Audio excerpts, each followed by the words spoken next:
Well, good afternoon, folks. Happy Saturday afternoon. Let me get this tripod kind of situated here. I've got one of these DeWalt half-inch drive drills, and I've got two of the 18-volt batteries. Now, I guess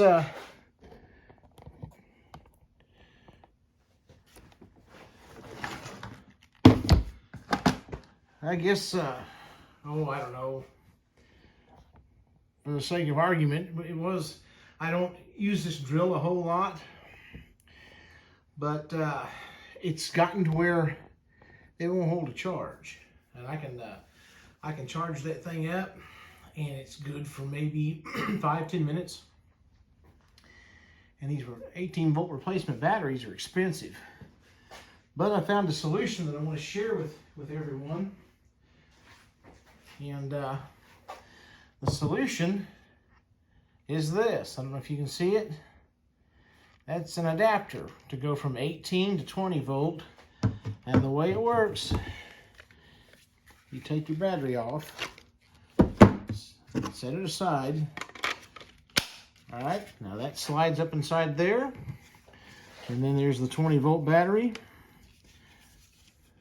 Let me get that camera raised up a little bit. We're on a short little midget tripod, and it slides on like so, and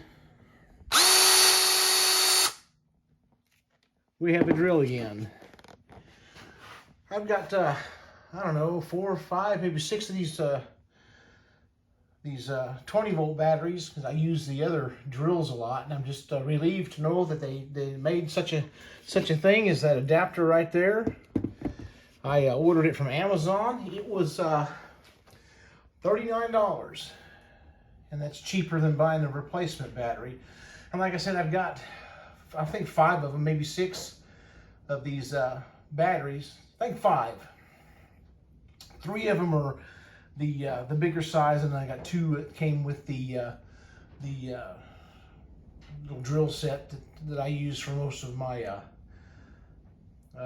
projects around here. But I'm glad to be able to use that half-inch drive again. It comes in handy on the bigger projects. You know, if I'm doing some mortise and tenon stuff, I can use that cordless instead of dragging that big electric DeWalt out. But yeah, so I figured I'd show that to you. Like I said, you can get that on Amazon. It was $39, and I got it the next day. So anyway, if you got one of those drills and this helps, give it a thumbs up, share the video, and subscribe. Catch you guys on the next video.